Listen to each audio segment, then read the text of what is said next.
What is up, fanboys and fangirls? Welcome back to another episode of the What the Fanboy Show. I am here, Brett, with my co-hosts, Tyler. Yo. And Turtle Luke. Am I turtly enough for the Turtle Club? An excellent question as we start off 2024. I'm in the purple people turtlers. Happy New Year, first off, to both of you, and our listeners, watchers. If you're hanging out with us live tonight, Happy New Year. Yo. 2024. It's officially here. It is. Every year that seems to creep up on us, and faster and faster. Every year we are constantly surprised. But we're not here to talk about 2024 because we're here to talk about how freaking cold it is in Brett's Antarctic basement. Tyler, what are your thoughts on the temperature of my my office space here? I'd rather it feel like this than being hot. I also just don't think it's that bad. Well, thank you. I want it to be I'm hot with you. and sweaty in this. Eesh. If I'm not sweating halfway through this episode talking about movies and games, Then you're doing it wrong. We're not doing it right. Luke, we should cancel the show. What I'm hearing Want from pit Luke, stains and stank. what I'm hearing from Luke is that what we really need to do is get him a little personal space heater over there, so that the entire show we'll just hear a that, or it'll like short out and the power will go out. just kills the entire stream. Oh, Baroque over in the chat. I haven't seen you guys since last year. Insert the Ray Liotta laughing and Goodfellas gif. Baroque, it's good to see you, or see your text. See your text too. Yeah, we weren't gonna let the holiday stop. Well, the only holiday we let stop us was Christmas. Only one. Only by one day. Yeah. Yeah. Let's be real. We didn't really let it stop us. No, not at all. Just delayed us. Not at all. We are inevitable. Oh. Dude, you just destroyed half the universe. One idiot. What a fool. So, yeah, but we're not going to be talking too much about 2024 yet. We've got our kind of look ahead and our predictions game coming up in a couple weeks. This week we had lots of movies to kind of watch and review here at the end of the year. And take advantage of the holiday weekend. Exactly. So, without further ado, I don't know if we have any new trailers this week. I don't know if there's any new ones. I did see the Dune trailer that we skipped last time. We acknowledged it just because it was in front of it was in front of Aquaman. Yeah, it was in front of Aquaman. Not that I needed to see it, but it was good. Yep. Looks good. Looks good. I'm really curious if the music in that trailer it's a little different. Is from the score. I like it a lot, actually. Like, I wouldn't mind if it was kind of a obviously there needs to be the continuation of the original score into this film to make it feel like it's still a part of it. Like, you wouldn't just switch up the music halfway through The Lord of the Rings. But I thought that what was in this trailer was also really good. Yeah. So good. I would be okay with a little bit of maybe a shift throughout the movie as maybe things get more and more, I don't know how the movie's going to go. Hopeful? Depressed? Imperial? I don't know. I saw it angelic 2 weeks ago, so I don't remember it. I just remember I liked the trailer. Fair enough. Okay, but yeah, like you said, that was in front of Aquaman 2, and that's going to be the first movie we review tonight. We'll go ahead and jump right on in. Aquaman and the Lost Kingdom. They lost it. What a bunch of idiots, man. They lost it. It was less lost as... It wasn't lost for very long. It wasn't as much lost as it was intentionally buried. Does it say as much and as it was hidden? About. Hidden. The hidden kingdom. So it's kind of like a squirrel with its nuts. Yes. Yeah. They're like, I got these nuts, but I don't want anybody else to have them. Yeah. And then winter comes and they're like, oh, where's my nuts? Oh, crap. I'm hungry. I'm going to die of starvation. That's a perfect way to explain it. Yeah, no, this was this was a fun movie, in my opinion. I was going to read my little letterbox very quick, typed out thought. That makes me... I don't remember if I put a letterbox. I think I wrote something. Actual written review out. But I will check as well. I think I did a thing. I can never remember how to see it, though. Go to your diary. Go to your lightning bolt, then hit Oh, you. yeah, I did. Here, I'll start with mine. As Tyler's looking for his. My one-sentence review of this is, it's pretty dumb and pretty fun. It's a little too much of a rehash of the first movie for me. I said, is it a good movie? Not really. Is it a fun movie? I thought so. Farewell to the DCEU. R.I.P. R.I.P. Fun movie. Not great, but I love how they embrace the craziness of Aquaman's world. Movie is super busy, and the pacing didn't help. Topo's my guy.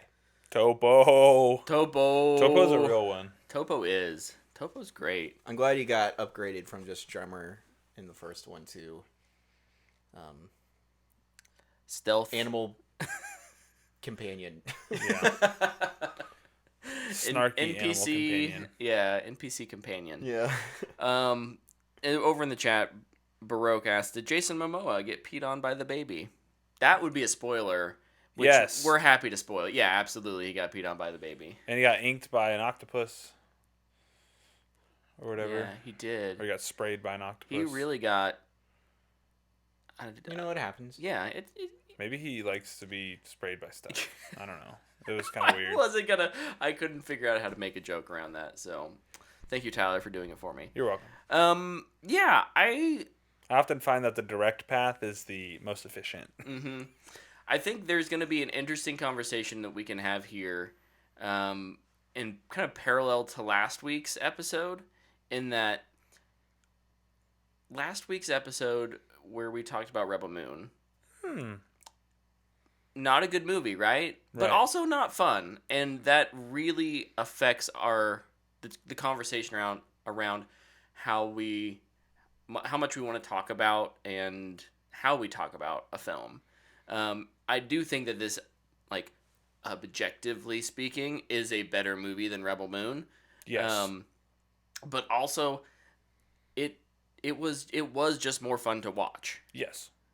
And that's not saying comedies or movies with comedy are inherently better than serious war epics or war films. I just think that it's kind of knowing your lane, right? I was going to say, I think this movie just doesn't take itself so serious like Rebel Moon does.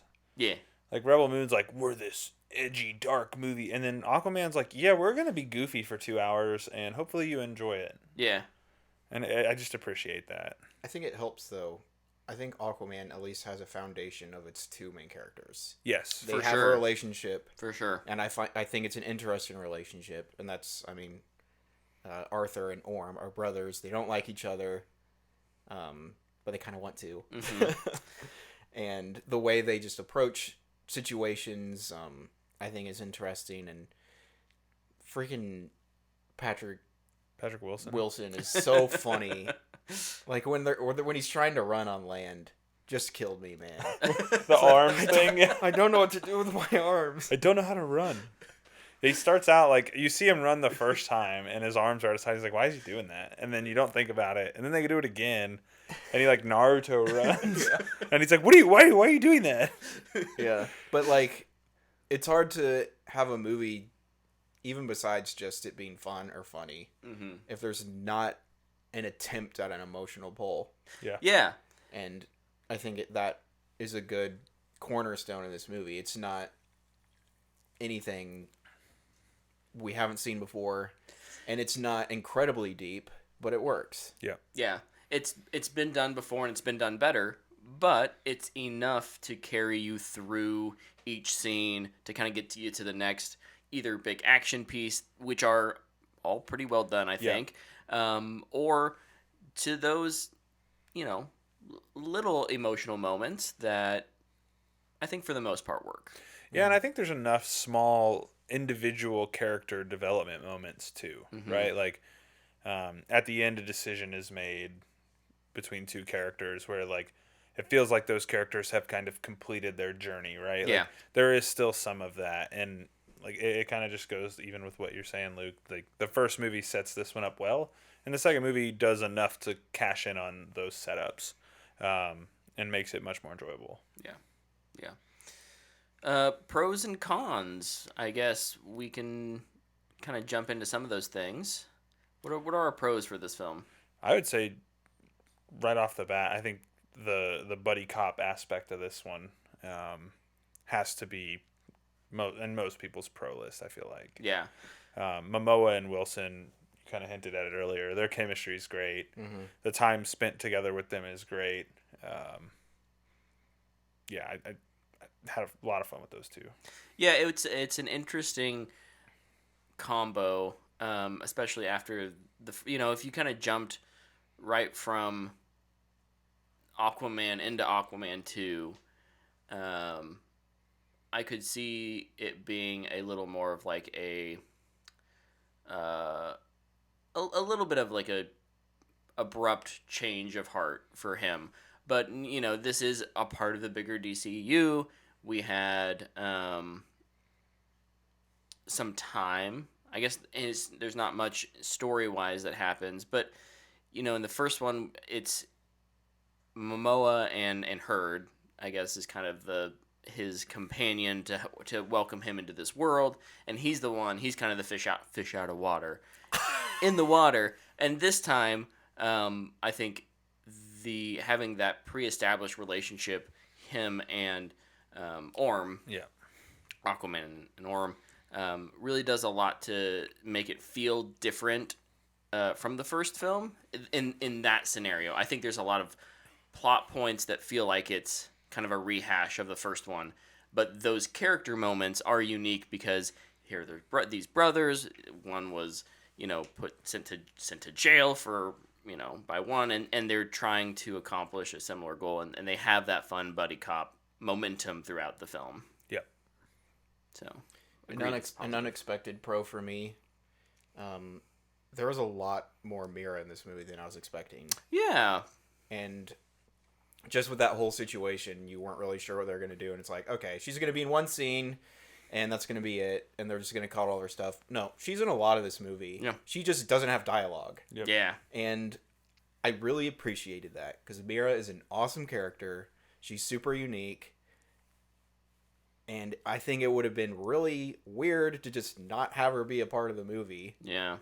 But I was surprised. Like, she has a pretty important role. She's just not talking a lot. Like, she's they're taking care of the baby at the house. Mm-hmm. And then I don't think I'm not too really worried about spoilers for this. She gets injured in a fight scene. We'll be doing some light spoilers. How about that?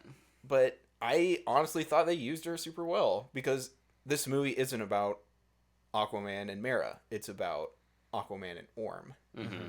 And I was pleasantly surprised with how they used her.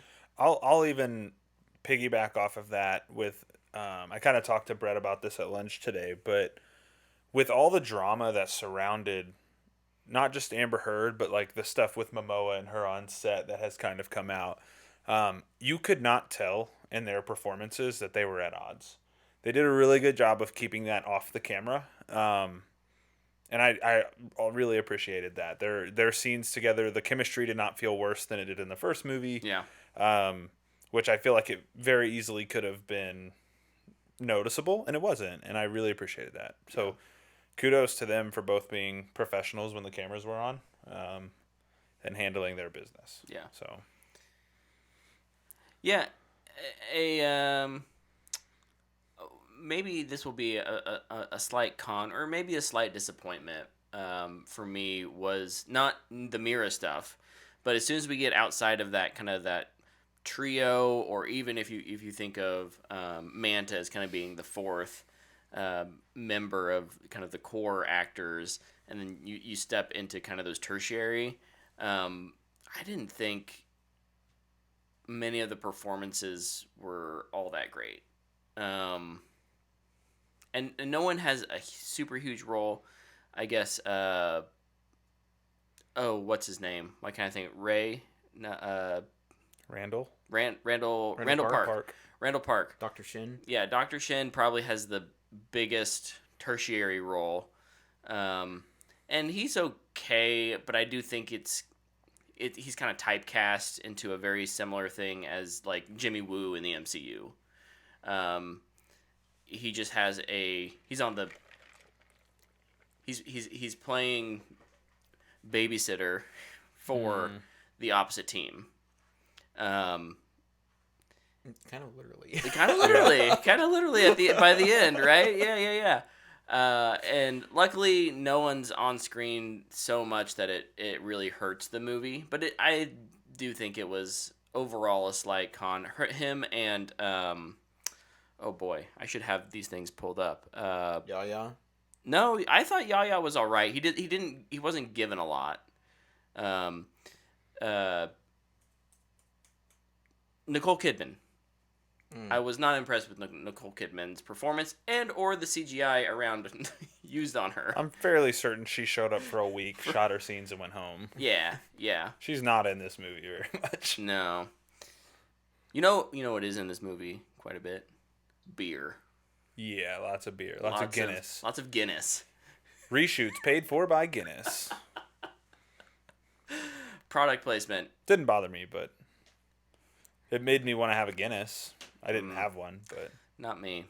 Also, noticed that Discovery Plus ad in the in New York when they came out, or Gotham when they came out of the they do like at the very end of the movie. There's like a pan through whatever is Gotham's Times Square, and there's a big old stream it on Discovery Plus. I did not see that. Didn't notice it. Oh, maybe I just have an eye. I just have an eye for it. Just looking for things to be angry about. Yeah, obviously. What did you guys think of kind of the main conflict with Yaya, his or Black Manta, and like his thing of revenge, a very comic book-esque thing for Black Manta, but also the tie-in with the Trident and the Lost Kingdom. I will just say, for starters, I like Black Manta in this movie. I do too. I think, for the most part, I think the end of his arc in this movie just really solidifies his, villain story, right? Like, yeah, it's like, yeah, no, he is a villain. There is not a redeemable thing about him. right. I also just, as part of the conflict, was blown away by how far they were truly willing to go in this movie. I was kind of surprised. Like, I was like, yeah, that makes sense that they'll do that, but I don't think they'll do it. And then they kind of go there. I was like, oh.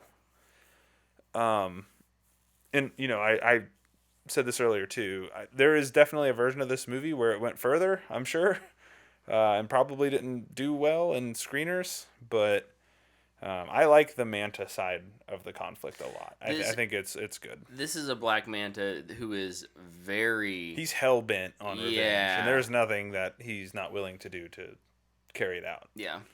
And I appreciated that. I like Black Manta, and I love his villain arc, I guess. Mm-hmm. I think I'll say it every time, and I think I have. I can't stand villain possession. Oh, yeah. Yeah. Like, it was one of my biggest problems with Multiverse of Madness. It's like, are they truly doing this, or is it what is possessing them? Yeah. And I just don't know if it's his true motivation or if it's... And they have an opportunity to not use that, especially with how they end the movie, right?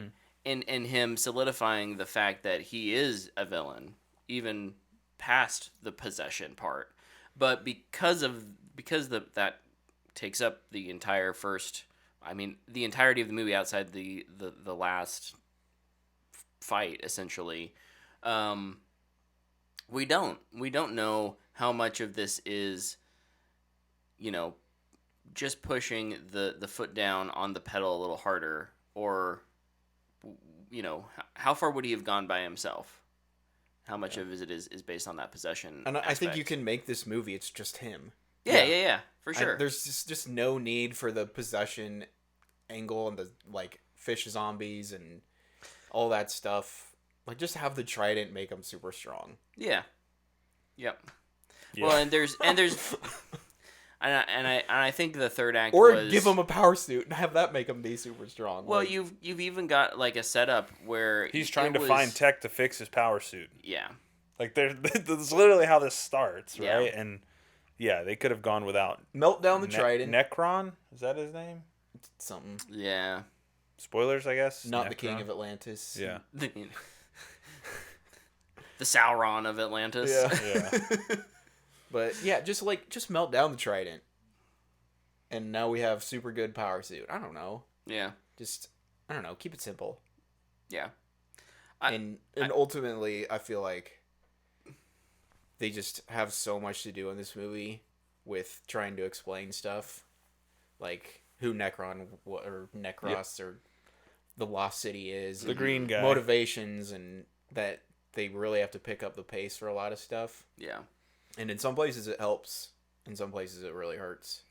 Like, the movie isn't boring. No. And the pacing helps that. But it's also just, like, full speed ahead. And it's like, okay, I need a loving moment between brothers or something. Yeah, I mean, there's the whole bit where it's, like, Manta and his crew are somewhere in the Atlantic. And then the next thing you know, they're, like, breaching the wall of Atlantis. And you're like... What? I mean, Atlantis is somewhere in the Atlantic, so... Yeah, it just happens very quickly. You're just like, whoa, didn't realize we were right there. Like, we were, parked outside just waiting to hit go. Yeah. Yeah, it's strange. Yeah, no, I think the plot is overly complicated for a movie that is as simple as a revenge, a revenge drama. Yeah. And I don't know if this movie really wants or cares about my Letterboxd score or whatever. Of course, but like they do. For me, like, to bump this up, a point or two on there, it would have been a simplified plot. I think it goes out of its way to, again, make the final fight happen out of water in an Aquaman film. Like, I wasn't necessarily expecting the scale of Aquaman 1's finale, but, like, that was awesome. And it seems like we're going to get that, and then it's like, okay, actually just a little elite strike force of, like, 10 people. And the zombie thing is there so that as soon as, something is destroyed, that they can all just easily they can all fall over dead, right? And I just think there's a more interesting version of this movie where it is something like you said. He gets the trident, melts it down, makes it into his power suit, or heck, he even can keep the trident as himself. But it's more of an invasion of Atlantis, and that final battle takes place there. I know it's a lot more work. Dude, their underwater fight earlier in the movie is so cool too. But they awesome. proved that they can do it. I just have to assume it's like a budget thing, or they definitely were saving money. Yeah. This movie is not as visually good as the first one. No, not at all. In any way. Not at all. But, all right, other pros, cons you want to talk about? Last one I'll add just very quickly. I do like the score. Again, I think Rupert Gregson Williams is good. I like what he does. Mm-hmm. And it's nice to kind of hear some of those motifs come back. And really love the Aquaman theme. Yeah. Big fan of it. Manta's theme too. Yeah, Manta's Chef's good. kiss there. It could go into pros and cons, really, both. There's just tons of jokes, and they're all not gonna land. Yeah, it is a funny movie. So if you hate tons of jokes in your movies, then it's probably gonna be a con for you. So I think most of them are funnier than they are not funny. So yeah, I think most of them hit for me. It does feel like a lot, but a weird con, but the lack of Arthur wearing his suit, weird con. Yeah, and one of my pros is costumes. Yeah, the costumes are so good, but like there's a lot of times when they're doing stuff and he is just not wearing his suit. He's just wearing clothes. Like yeah, he's just dressed like Jason Momoa dresses, and you're like, What are we doing? Like him and Orm are like infiltrating a base. And he's like, he's not wearing the stealth suit he's given, and he's not wearing his king suit. So you're just like, okay. And to go further on that, the whole motorcycle bit on the beach, bro, is just him. Like it's just him. That's like a video he put on his Instagram. I totally was like, he was like, just why in are the we parking doing lot, this? and the DP or some first AD just had the camera and was like, pan over. We could use this as B-roll. Yeah, like, and he. I forgot about that. Yeah, it's just like, what are we doing here? Yeah, I don't know, but the costuming bit. Go like you said, pros and cons. Like it looks great. Mm-hmm. They all look great, but they just don't wear them. Mm-hmm. Yeah, it's annoying. Yeah. Mm-hmm. Weird things that I wonder how much of that is due to, and not that people who work on this don't care, right? Obviously, there are lots of people who do care and work hard no matter what. But you do wonder how much is a producer being like, okay, but like, what saves us money? Because we don't have to touch it up. We don't have to. Right, because this is the end of. I mean, I don't know what they were projecting this to make, but like, sorry, you've been able to see the last 3 years, the trajectory of the box office. You shouldn't have expected this to make nearly as much as the first one. Yeah. So. I don't think they even were because they did not really market it. I think they're just like, well, this is it, folks. Yeah, and it's the end of the DCEU. So, there's not that continuation of, okay, we're going to get another one. Like, the best chance anyone had was, okay, Momoa's going to come back as Aquaman, but we knew that wasn't happening as of before the movie released. So, like, I think the writing was on the wall, and you just wonder how many decisions were made because of that. Yeah. Yep. I'm sure a lot of decisions were made because of that. It was really nice to see a DC movie, though, that doesn't constantly reference stuff happening in their shared universe. Yeah. Yeah. And I think most of that stuff was taken out because they were like, this is the end, just take it out. Mm-hmm. Yep. I was expecting a Wonder Woman cameo. Can't believe we didn't get it. Well, they shot a Batman one, I think, and then they shot it with like every version of the Batman actor too. Yeah. And then there's like, just take it out. It doesn't matter. It was probably at the end, too. I mean, like, hey. He ends up being even more spoilers. But he ends up being up like in Gotham.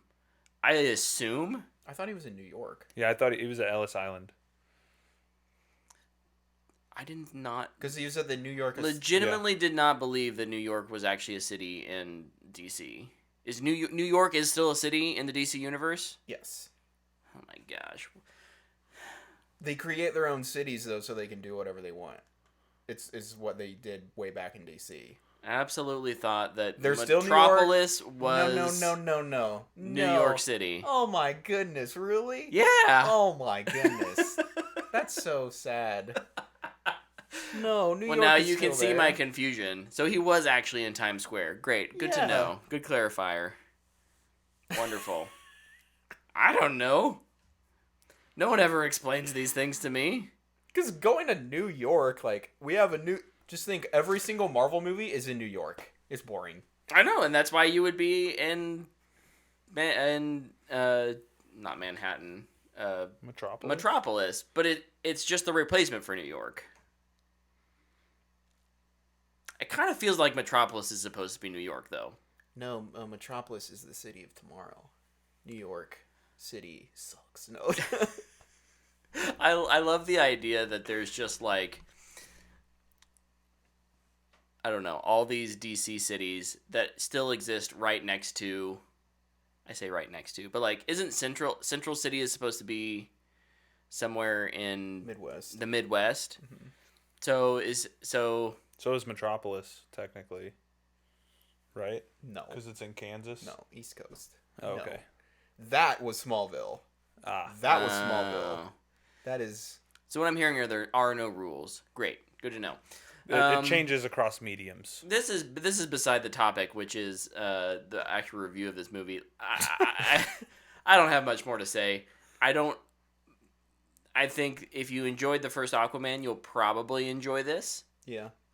If you don't care about the DC characters, I like you said, it's kind of a funny movie. If you're into funny movies, like you could watch this and probably get a decent amount of enjoyment out of it, and just ignore the plot because it's convoluted and you won't understand. I watched the DCEU for 10 years and I still don't, like they throw new things at you and that you don't need to have watched all of the movies to understand. Heck, they explain Aquaman 1 in it. Yeah. Yeah, I was kind of surprised by that. Well, it came out like, 6 years ago now? Oh my gosh. But yeah. I think I give this a straight to streaming. I'll give it a Matthew McConaughey. I would give it a Matthew McConaughey as well. Yeah, it doesn't surprise me that you guys liked it a little more than me. We like having fun, Brett. If you have... Okay. If you have Max and when this movie comes out on it, I would, probably say give it a shot. In probably like a week. Oh, yeah. Oh, yeah. It won't... Are they not abiding by the 45-day thing anymore? I don't know. Because I feel like Blue Beetle took forever. Yeah. Compared to everything else. I didn't know that was a thing. Or I forgot it was a thing. The Meg 2 also leaned into the Goofy and Dumb, and it worked well. I still haven't seen the Meg 2. I think that's on Max, though. It is on Max. It's on Netflix as well. I should check this out. It's in both places? Mm-hmm. Nice. Can we just have all the movies in all the places, and then I can just give one company all my money? No. That is too convenient for the consumer. No, that's fair. Good point. Okay, the next movie we all watched this week was The Holdovers. This was a movie that came out in November, I think around Thanksgiving, starring Paul Giamatti, and it's really freaking good. Awesome. Yeah, fantastic. It is easily one of the best movies of the year. Yes, I would agree with that. I hope it gets nommed for a lot of things. Well, I've got good news. Reminder. It's going to. It's a nice reminder that you don't need to spend a ton of money to make a good movie. Like, and we all know that, but I think studios forget that.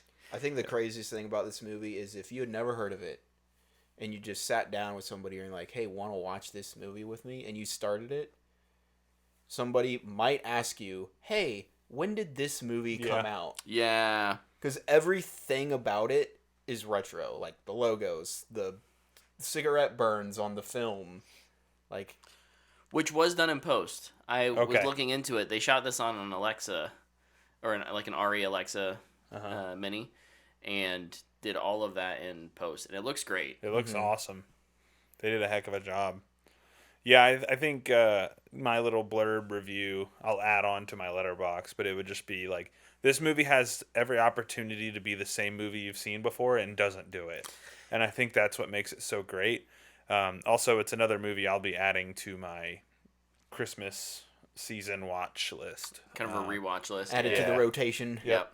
It is a good Christmas movie, and I look forward to watching it again next year. Yeah, it's a movie that, like,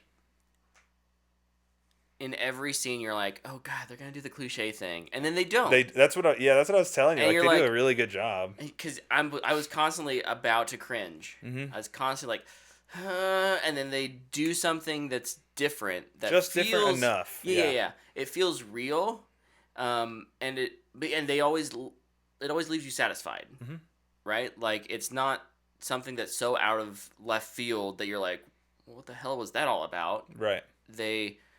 It's more like a okay. Yeah. And I really appreciated that about it. Yeah, it does a really good job of that. Luke and I watched this one together Saturday night, and we were just cracking up in his room. I was like, man, if anybody above us is home, they're hearing us laugh our butts off. It's just a fun watch, man. It's really enjoyable. It feels good.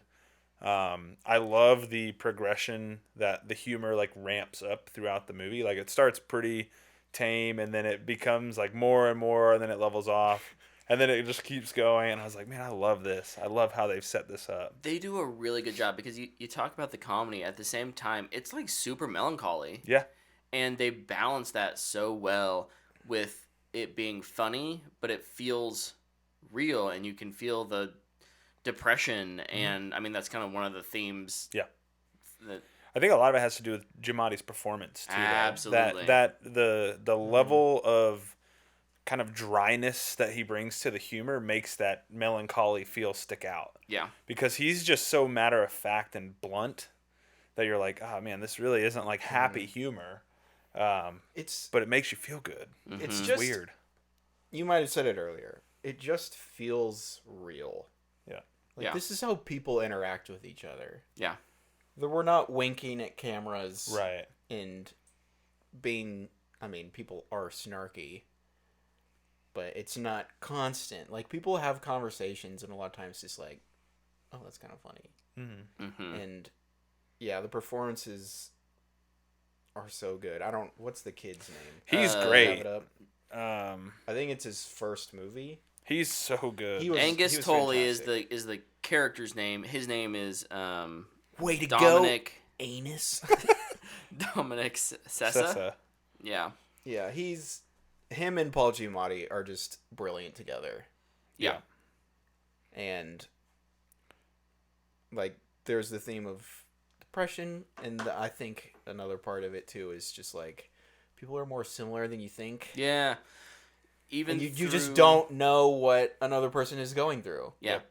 Even in different, differentiating circumstances, different ages of life, different walks of life, there is this sense of you can throw in the chef Divine Joy Randolph, Mary. Yep, yeah. Mary. Yeah, those three, just the chemistry between the three of them is so good. Like it's the casting director for this did a phenomenal job picking those three.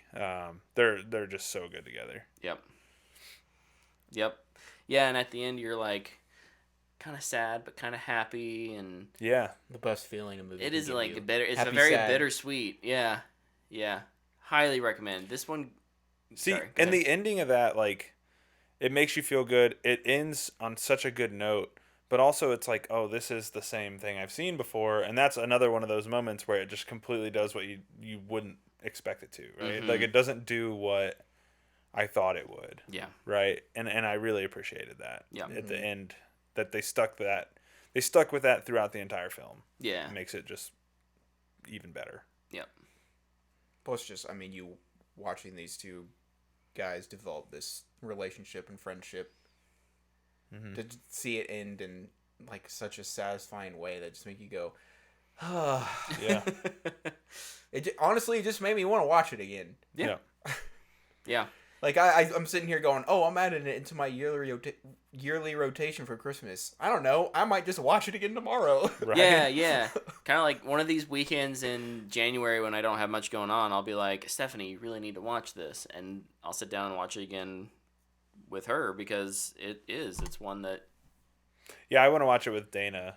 I think watching it with people you care about too. Yeah. It's not like a family movie in that like you could watch it with kids. Don't watch it with your children. Yeah. Maybe adult. It's rated R. Adult children they could handle this, right? Yeah. Like, but there is that sense of like, okay, who is family? Who do you get to choose your family? Are you stuck with your family? What happens when you lose your family? Yeah. All of these things, all of these themes are like percolate through the story, and I think will make it it could be a pretty emotional watch for. Yeah, I told Luke right after we watched it, because there's a line in the movie where like Paul Giamatti makes a comment to a kid about wanting to kind of get rid of him, and Mary's like, you don't tell a kid who's got left, that. And I had seen a thing earlier in the day, and it said, teach your kids to be good friends, because not every person goes home to love. Yeah. And that kind of, like, this movie kind of feels like it exudes that a bit, too. Like, you don't know everybody's story. Well, and everybody comes from weird places, and certain things can hurt people that may not mean anything to you. Yeah. And this movie does a good job of showing that in a very real way. Even in the first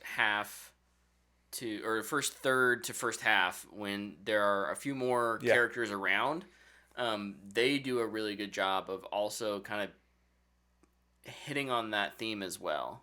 All of these kids are at school over Christmas break for a reason. Right. And they're kids or some of them at least, maybe one.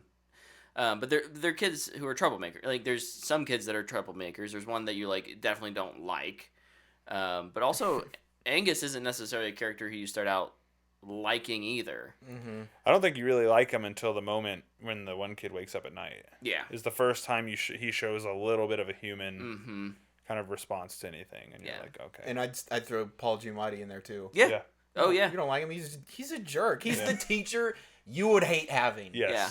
Who maybe we've all even had a teacher like that. You just go, oh my gosh, this freaking guy. And by the end, it's just a transformer, man. Yeah. More than meets the eye. Yeah. Like, there's more there. I think my favorite scene in this movie. It's this one. Yeah, it's this one. It's this one. Favorite scene in this movie, hands down, is the Christmas party. It's where you get to see all of them in their most vulnerable states. Yep. And it was just tearing my heart apart, from like the hopefulness of a romantic to the soul crushing of a romantic to the sorrow of Someone a first grieving. Christmas without a son. And they just all play that so well, and they have to shift, right? Because things are happening around them where they maybe can't wallow in their own self-pity for too long, because they have to take care of this other person, or my joy is cut short because some other situation is happening that I have to respond to, and that all leads up into their fun little field trip. And whenever they have to lie for each other, oh my gosh, so good. I think it's brilliant. Just trying to keep you on your toes. Yeah. Ancient cameras? Where'd you come up with that? Entre No, it's Barton great. Min. It is great. So, it's a booyah for me. yeah, it's a booyah for me. It's a booyah. It's one of those super easy booyahs. Mm-hmm. Yeah, it'll be one that I'm sure we mention in a couple weeks when we talk about or maybe next when week. we're when either talking watching about Oscars live or best of 2023. reacting to the Oscars. And then, I'm sure it'll be in the Oscar buzz. Mm-hmm. Yeah, It should be. It should be. I think it's one of the most expensive pickups from a festival. Like, it wasn't necessarily going into the whatever festival it was at, like being highlighted, and like people weren't expecting it to be like anything. Like, oh, here's and then this it showed, Christmas and I movie. think Searchlight Focus Features. Features picked it up, and I think it's like one of their most expensive acquisitions. I mean, we're talking indie film, so we're talking like $30 million or something like that. But that's obviously they had something. It's great, and you should. It's on Peacock right now, or you can buy it. But I'm sure you'll be able to rent it here fairly soon. Mm-hmm. I do love that a Christmas movie could win an Oscar. Yeah, that's super cool. Yeah. Baroque says, bummer that it didn't make it to my area. I was really looking forward to it. Yeah, definitely when you have the chance, check it out. Yeah, it did it's have a good. pretty limited release window. Yeah, it only played in Wichita for like a week. On the east side, On the right? east side. Yeah. In the 21, probably. Yeah. Because that's where they put all the kind of niche movies in the 21. Yeah. But, and then the next movie we're going to talk about tonight, these two hooligans went and saw. I haven't seen it yet, so I'll bow out. But it's The Iron Claw, Zac Efron's new film. What'd you guys think of it? That's good, what I eh? think of it. Both of us reviewed this independently, and our reviews are almost identical. It's really strange. I even text Luke. I was like, bro, what did you do? Plagiarize. This, I will say, for starters, if you haven't seen it and you're interested in it, go see it. But make sure you take tissues. This movie is sad, man. This movie is sad. Just it'll be a moment in the movie where just like, man, I'm doing all right. Yeah. No, you're not. Yeah, you're not ready yet. You're lying to yourself. It's a phenomenal movie. It's really, really good. I loved it. I am still hurting a little bit from watching it. My eyes and sinuses still feel kind of inflated. Luke and the sweetest gesture ever to me. The movie's like ending. If you've seen it, you kind of know where we are. The movie's like ending. The camera's pulling back, and I'm just sitting there crying. And out of the corner of my eye, I just see a hand with a tissue reach up, and Luke hands me a tissue, and I was just like, I needed that, man. Thankfully, I grabbed a lot of napkins for my popcorn. But no, I mean, this movie's anchored by the best acting job Zac Efron's ever done. Man, I'm going back to when I was in middle school, and High School Musical was the thing. Mm-hmm. And I don't think nobody not a single person would go, this guy's probably going to be nominated for an Oscar in 15 years. 20 years. Yeah. He will be. He should be. He's amazing. I didn't know he had this in him, honestly. Yeah. Like, I've seen him do some good stuff. Yeah. Like, I've never seen him do anything like this. He's been good in a lot of stuff. Yeah, for sure. Not this good. He's Mm-hmm. And I mean, I think the cast elevates him too, because everybody's so good in this movie. Sans kids. Yeah. You know. Quick con. Little children. I'm talking like 8-year-olds who have probably had 4 acting lessons. Right. They're not great. It's okay. Yeah, it's to be expected, I think. They have like a few lines here and there. They don't really take away from the movie. No. But I also keep thinking about it, so... But yeah, I mean, I think the big standout in this is performances. Mm-hmm. It's based on a true story. The true story is also so sad that they decided to leave out a part of it because the movie's too sad. It's already too sad? To provide a little bit of background, Fritz, Von Elric. Yeah, he had 6 kids. 5 of them died before him. Wow. 3 of them died by suicide. 2 of them died by extreme incidents. And 1 survived and is still alive and seems to be doing well, which is who Zac Efron plays. This movie is great. And I highly recommend watching it if you're any kind of interested in it. I will say someone invited me to go see it this week, right after I got home from seeing it, and I said no. Yeah. Not because it's not good, but because it's just it's tough. It's a tough watch, in all the right ways, I'd say. But it's really, really good. Mm-hmm. Yeah, it is amazing, and it's not a movie I'll be watching again soon. Yeah. Mm-hmm. Like, it's the opposite of the Holdovers. Right. Where it's like, oh, wow, I can't wait to watch that again. It's like, that was so sad. It's amazing, but it's heavy, and it's... Like, I might watch it again if somebody hasn't seen it. Mm-hmm. That's exactly what I said to Dana, yeah. It's been a while. Yep. But yeah, the foundation of this movie of the brother relationships, and honestly, a way I don't think is portrayed a lot. This isn't brothers at each other's throats. Mm-hmm. No. This is a really close-knit family. This is brothers who only really have each other. I would say mentally abusive father. And a mentally tone-deaf mother. Yes. And them...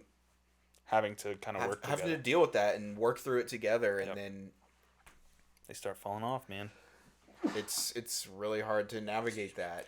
This movie navigates brotherhood and legacy very well. Mm-hmm. And what it means to this family and what it means to their father. And, like, you talk about the mentally abusive father, but it's the only person they want attention from is their father. Yeah. Right? Like, they seek that. They hunger for it. They crave it. And they just...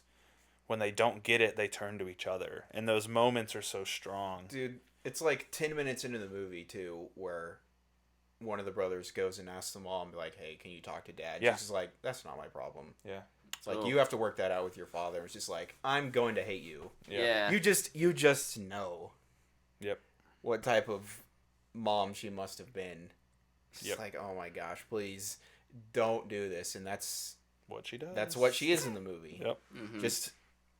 She's just not there. Just go work it out with your father. But go work it out with your brother. The really special antithesis to her though is Lily. Is it Lily James? Lily James. Lily James. Her character Pam. She's like the antithesis to that, where she's like she wants to be emotionally supportive. Yeah. She's pushing Kevin to be better, and in a lot of ways, by the end of this movie, my takeaway is she saved his life. I think she's probably goes the way of his brothers. She's the only person in the movie who says, "I want you to talk to me." Yeah, she's the only person in the movie has a heart. Yeah. For that family, that isn't a part of it. Mm-hmm. It's rough, man. Yeah. It's a rough watch, but it is very, very good, and I would strongly recommend it. Also dope to see what's his nuts from Mindhunter, just Holt McAnally or whatever. I can't say his name. The FBI agent. The FBI guy. Yeah. That isn't Agent Ford, the other one. Yeah. Right. Agent Holt. Yeah. Yes, sounds right. He's great in this. Yeah. He sucks, but he's really good at playing that character. Also, he's pretty jacked. Like in that opening scene, he looked good. Yeah. I was like, dang. So everyone looks big dog. Everyone looks very well cut for this movie. Zac Efron is so yoked in this movie. How many steroids was he on? So much. So much. Dude, I leaned over 20 minutes in, and I was like, dude, his physique is like distracting. It's crazy. And they dehydrated him out and everything for some of the scenes. Like there's some close-up shots on his muscles, and you can see the striations in his pecs and stuff. Yeah. You're just like, holy cow. Oh wow. He's like grossly big. I mean, it's outrageous. But all of them, the dude from The Bear looks huge too. Jeremy Allen White. Yeah, he's fantastic. He's so looks good. great. He's also jacked yoked. Jacked out of his mind. The other brother is Billy from Murder at the End of the World. Yeah. I didn't know he was in this. I just saw it. Is he David? David, yeah. Yeah. Also, what a crazy way for him to pass away. Yeah. Died of enteritis, 25 years old. His lower intestine just exploded. Wow. Yeah, man. It's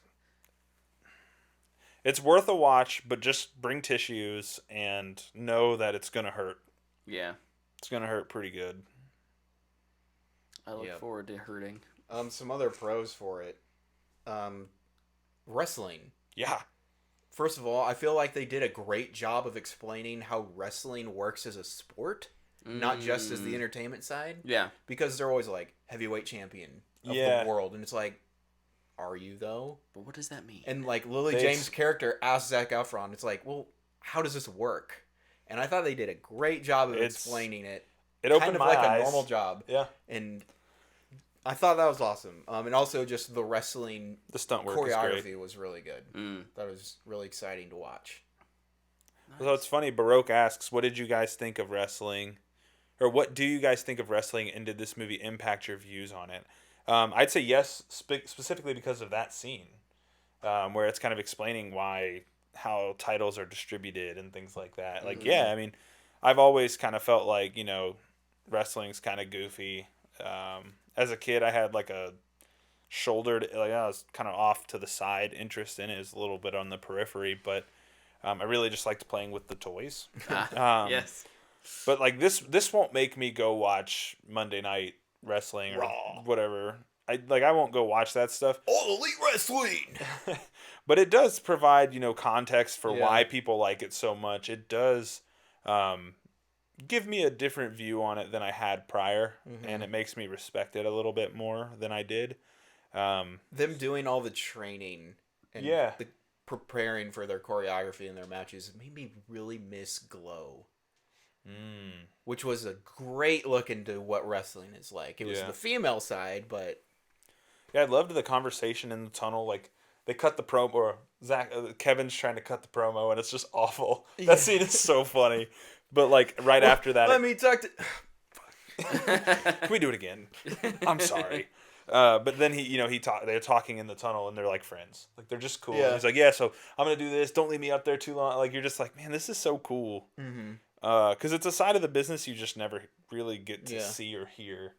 And I really enjoyed that bit. And so yeah, it did change. I probably won't get into watching wrestling either, but I respect the heck out of what they do. Yeah. Yeah, it's not easy. They're both athletes and actors at the same time, and it's incredibly impressive. Yeah. And I would never do it.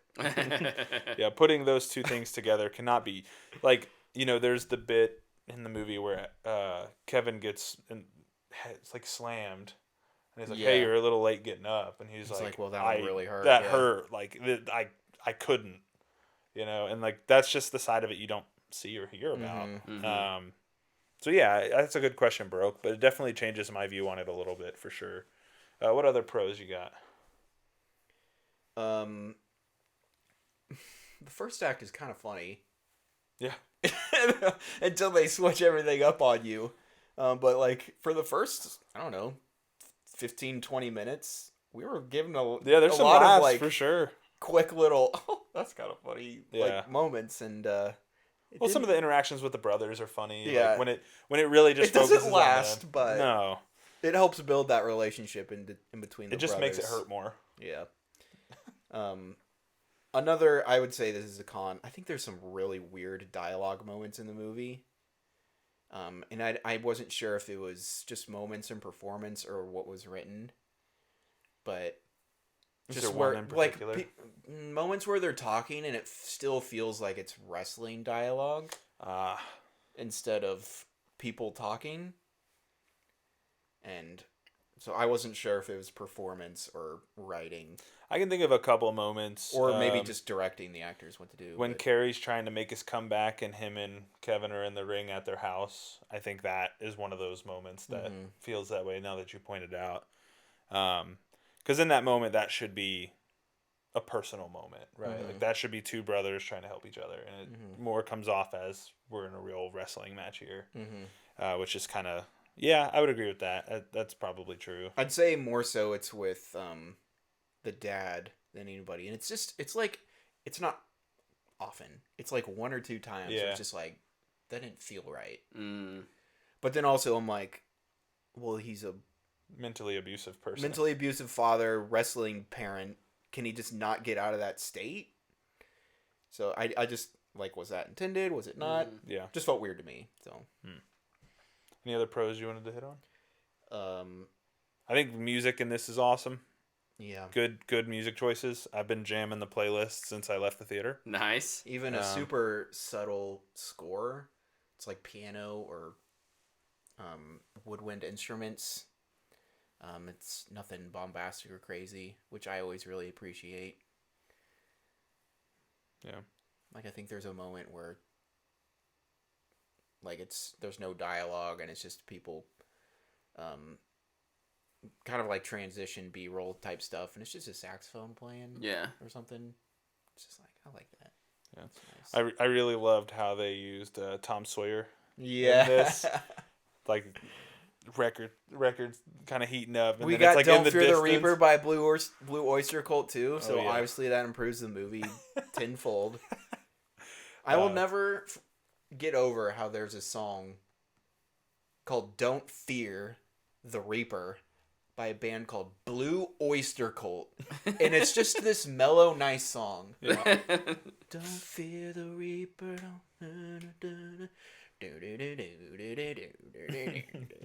Oh, such a good song. Such a good song. Baroque also asks, did the gunshot catch you off guard? I may have jumped a bit. I jumped. I didn't like jump, but I definitely was like, ooh, I didn't expect that. Yeah, it did catch me off guard. And I purposely did not read the Von Erich story before seeing this because I didn't want to. So I didn't know what happened there. I thought maybe there was a little bit of a murder-suicide bit in that part, but there wasn't.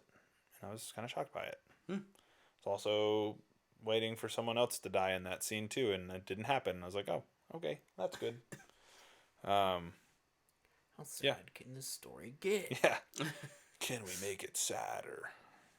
But no, it definitely caught me off guard for sure. I'd say pros too. To line up with the wrestling in this. I think the costuming for all the wrestling bits is really good.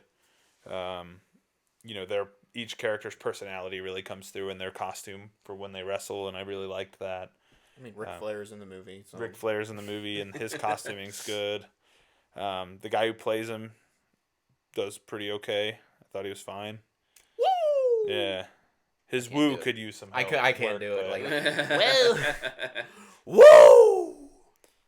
But, no, man. A lot of pros, not a lot of cons. Nice. It's one I think one day I'll revisit, but it's going to be a while. Where does it fall on our scale?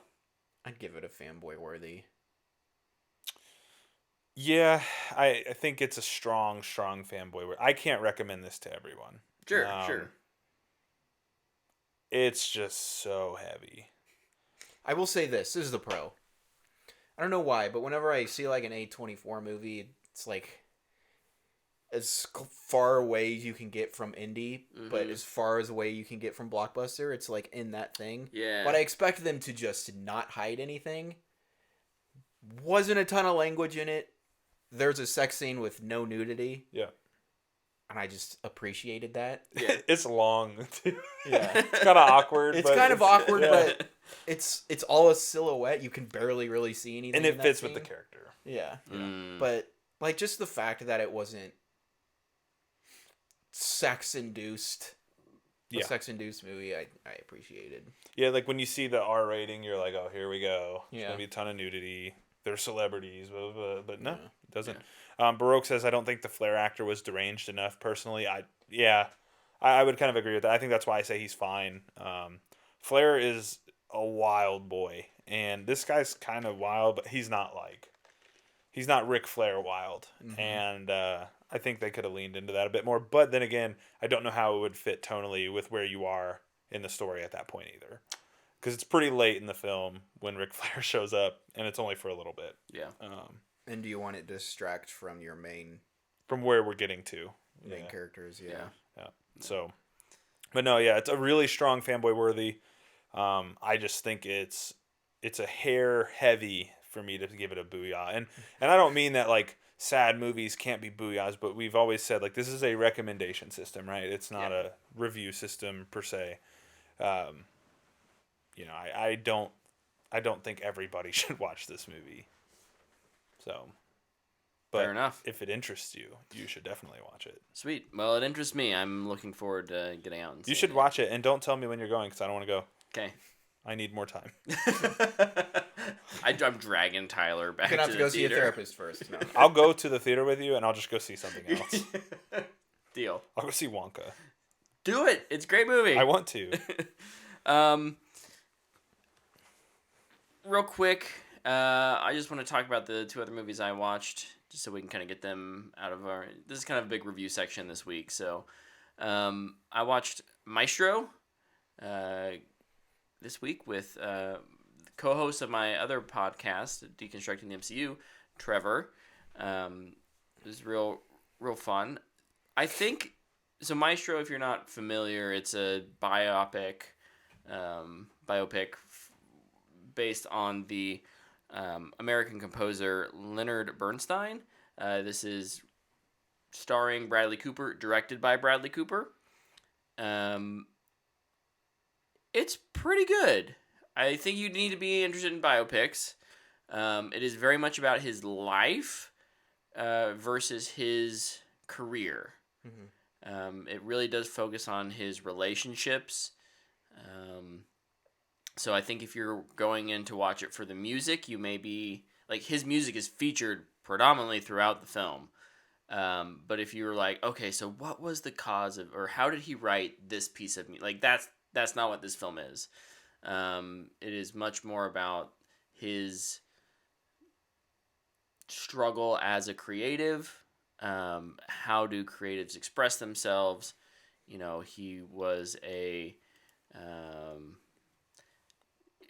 either a gay or bisexual man living in New York in a time when that wasn't something that was disclosed publicly. So how does he live his life being true to himself while being, socially climbing the ladder, because he became very famous very quickly. And the relationship drama that comes with that. I think the acting is really good. Cooper is pretty unrecognizable, especially as he plays an older Bernstein. The prosthetics they use are amazing. Carey Mulligan, who plays his wife, Felicia Montenegro. I don't know how to pronounce French words. I think she kind of steals the show, though. She's really the center in which Leonard orbits in this film. And his, provocative sexual nature is all against the backdrop of someone whom he deeply cares about, but doesn't love physically the same way. He loves her emotionally. And that's evident in the third act when there are things that happen.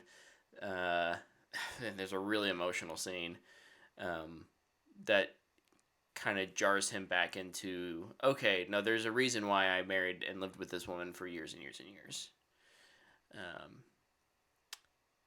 Not nearly as heavy, I don't think, as what it sounds like Iron Claw is, but a deeply personal look at a life lived. And I probably would give it a low fanboy worthy. Certainly not going to be for everyone. I think the pacing, it's a little slow. And that's pretty typical of biopics. But they cover a lot of his life from 25 to, I don't know, when he's probably in his 70s. They don't focus a lot on his work. There is one scene that is like him conducting. I about said composing, but there's a whole thing about like what is the difference between a composer and a conductor that is kind of thread through, and I think that's a really interesting, as a creative, I think that was a really interesting perspective on those two things. But yeah, when he's conducting, and you can just tell that Cooper's just giving it his all, right? Like the man is just sweating, but I don't know how. I mean, I'm sure there's maybe some fake sweat in there, but like it sounded like they did it like 3 times the entire song in like 3 long takes, right? I'm guessing I know the scene because I've seen the reel. Yeah, it's in the video. It's in the previews. So, but it's amazing how much they do of it, right? It's not just a and then they cut away to after. They let that run, and it's really good. He does a good job. Did you ever see Tar? No, okay. I need to. I was gonna ask for a Tar comparison. So yeah, never mind. Sorry, I can't give it to you yet. Tar's great, by the way. Fantastic movie. Kate Blanchett was robbed. Kate Blanchett was robbed. I don't remember if she won. If she didn't win, she was robbed. I don't think she won. I don't think she did either, but I can't remember now. That's been a year ago, Luke, almost. Yeah. So what did I say? I said low fanboy worthy. Great. If you're a fan of biopics, go watch it. It's on Netflix. The other thing I did was go out to the theater with my family, and we watched Migration, this new Illuminations movie. It's cute, better than I expected, not great. I probably won't be one that I rewatch. Did Claire like it? Claire loved it. There you go. Fantastic. That's what matters. That's what matters with the kids' movies, and yeah. What I will say, there's a lot of like, it's kind of parenting. It's about these ducks that are gonna go migrate. Ducks. The ducks. And Kumail Nanjiani is the dad duck, and I related to him a lot with the idea, with some of the like desire to protect your kids and how you show them and the world, and it's pretty, paint by numbers, but ultimately I still thought it was a fine film. It probably gets a Matthew McConaughey If you have kids, it'll be out on a streamer pretty soon, no doubt. So yeah. Is it DreamWorks or Illumination? Illumination. Okay.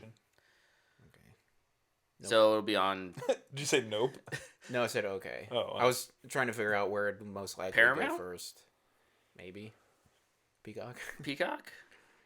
Which one does Comcast own? It's NBC Universal. NBC Universal. So it'd be Peacock. Yeah. So probably on Peacock. Or wherever the other Illumination stuff is. Usually they do those things in bundles, kind of a deal. So, yeah. News. Are we ready? Or unless did you guys watch anything else that you want to talk about real quick? Review? Do a real quick rapid review? I don't think so. Okay. Clearly we prepped well for this show. Any big news stories this week? What do you guys got? I think the big one is just the one that was today, and that Steamboat Willie is officially public domain as of today. Disney stopped fighting. Good for them. And For But us. just Steamboat Willie, not Mickey Mouse. Not Correct. Mickey Mouse. Yeah. And on the heels of that, horror game has already been announced. That's right. Wasted no time whatsoever. Infestation 88, Mickey Mouse themed slasher game, said to capture the energy of Pooh, Blood, and Honey. It's a 4-player co-op horror game. One of the worst movies of the year. Exactly Yep. what we need. Allegedly. Yeah. Didn't see it. I didn't either. Don't care to. Don't care to play this game. Yeah, I won't play this game either. I was going to jokingly ask, like, how long does it take before we get a horror spinoff of the Steamboat Willie property? And obviously, It was 4 hours. Yeah, it was 4 hours after it became public domain, and it was prior to us even seeing each other today, which was kind of unfortunate. Who's making it? Fantastic. I wish. That'd be Is hilarious. this another scam? Maybe. I don't know who was They just making rendered a quick trailer. it. They're like, here you go. Dude, the trailer does not look good, though. Like, No. It looks Did like they you just didn't most likely expect- render a trailer? it and be looks like a modded Five Nights at Freddy's. yes, that is exactly what it looks like. So With a, really poor 3D Steamboat Willie. that's the only news I wrote down today. It was pretty quiet. I mean, it's the holidays. It is. It has So, been pretty quiet. You're right.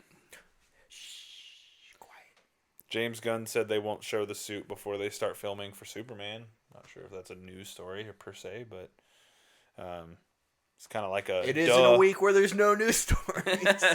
Yeah, it's kind of like a duh. Oh, we're watching a new trailer right now. ISS. Oh yeah, I didn't watch What this is this? trailer, but I know what it's about. We have a football game up, by the way. Yeah, we're watching the Texas-Washington game. Good game, by the way. Some of them. Shout out to the college watching football the playoff getting it right this year. Washington. These games have been great. Shout out that Pop-Tart. Dude, yeah.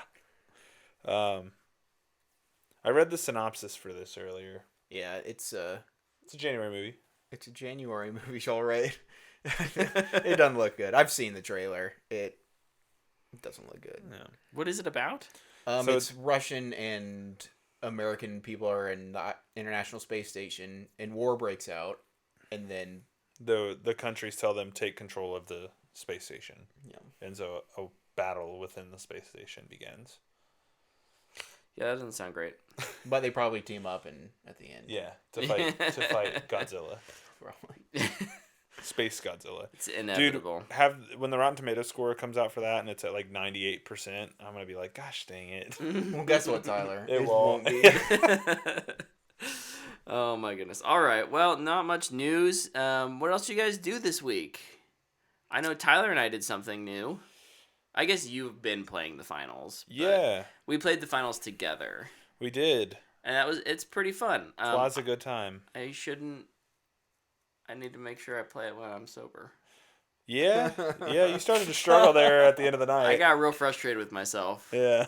couldn't connect on a few things. And Well, that and like Tiger it was the first time he'd played it, and like it was a combination of things. We were but struggling. it's a fun little co-op, like It's a multiplayer game. Like you don't play with friends, for squad sure. based game, and I do think from what I've played, like if you play, you kind of need a squad for it to be really worth your time. Yeah. I don't know if it's one that will have legs.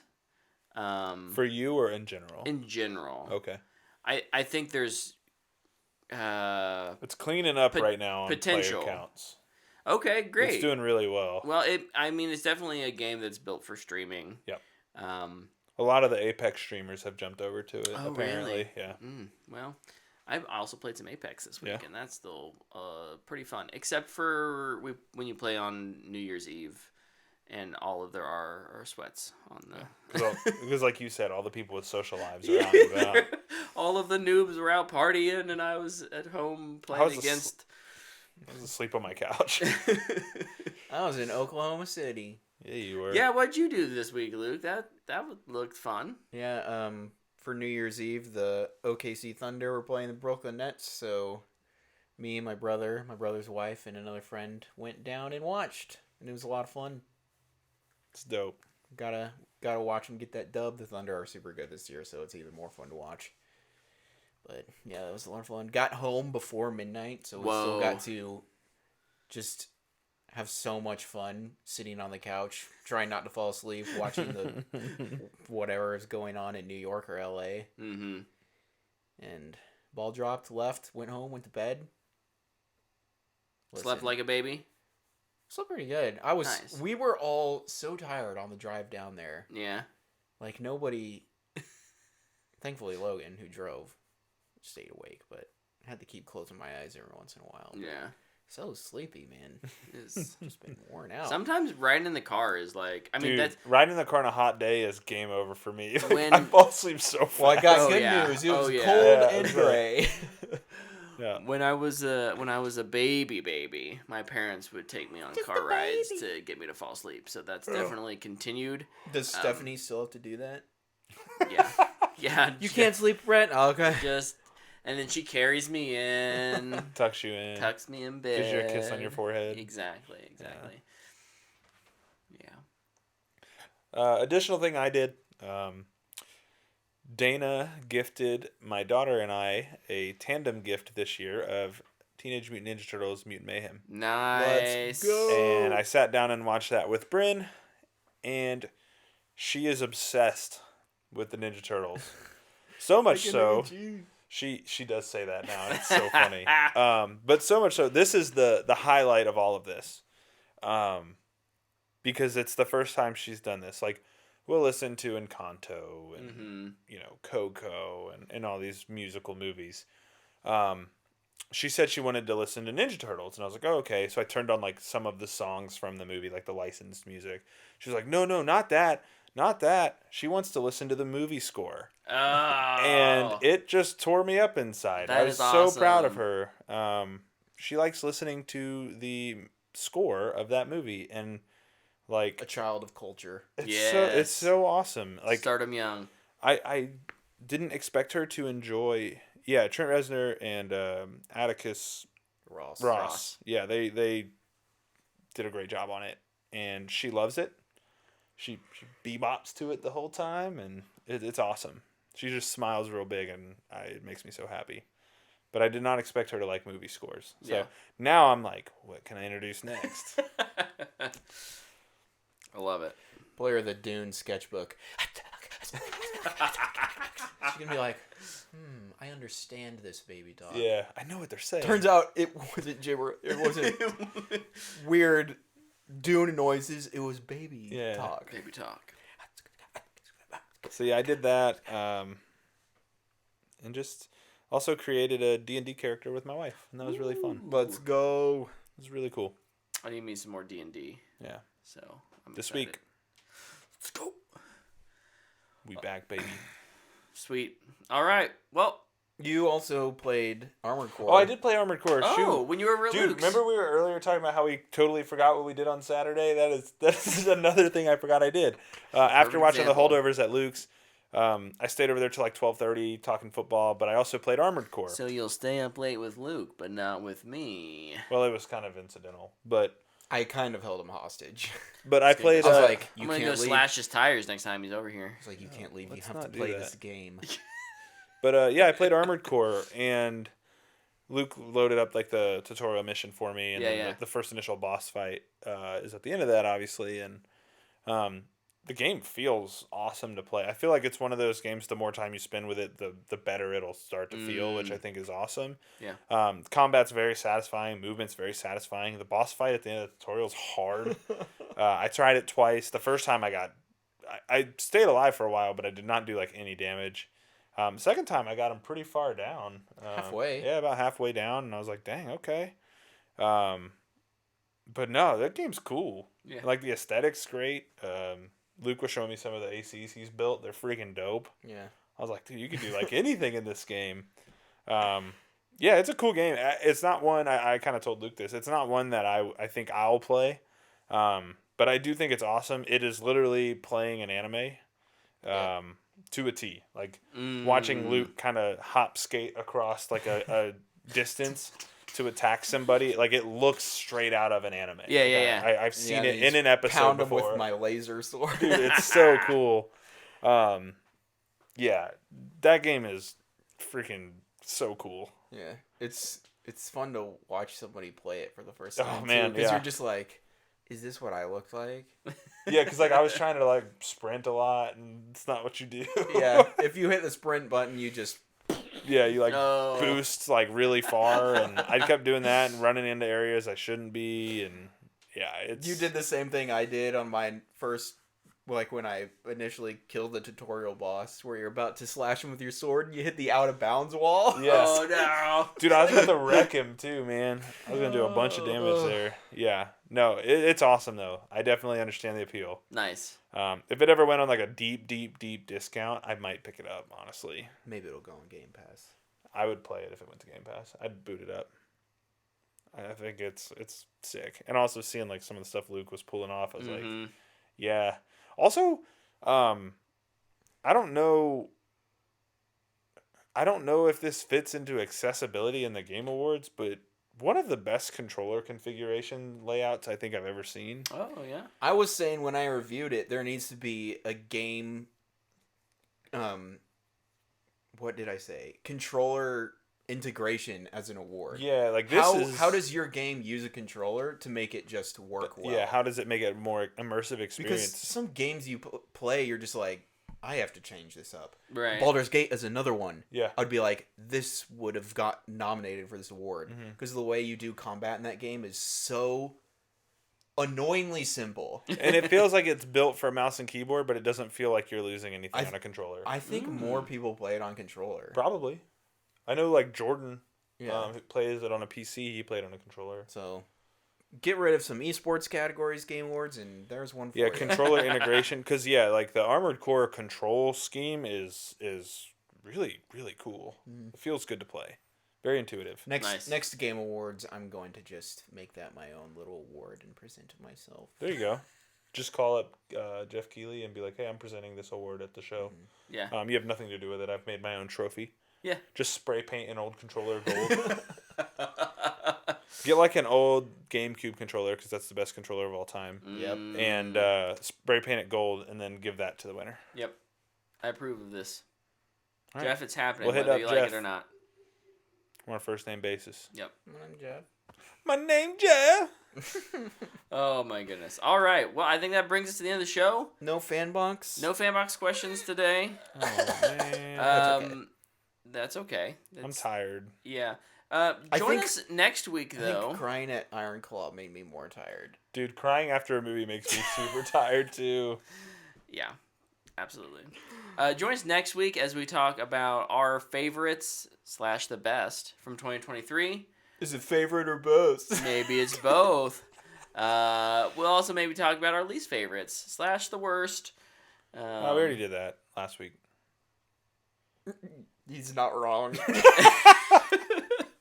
But we didn't talk about the worst TV and game we played. Yeah. That's a little harder for game, though, because I didn't really play a bad game this year. Dude, there was so many good There ones. wasn't a game like Scorn that I hated this year. Yeah. Well, we'll have to think about that this week, and we'll be back next week with our Fanboy Awards. And then the week after that, look forward to our 2024 prediction episode. I predict that I will fall asleep during an episode of 2024. Tyler's getting older by the second. Yes. That is a fact. As are we all. But yes, especially me. Except for Benjamin Button. He's getting younger by the second. He's not real though. Yeah, he's fake. What the? That wasn't. That wasn't part of that movie. That wasn't real. I hate to burst your bubble, Brett, but that was not a true story. I don't believe you. I don't want to ruin movie magic for you. You already have. You just did. Oh. Anyways, thanks for watching and hanging out with us on Twitch or YouTube or via the podcast. So we'll see you next week. Goodbye.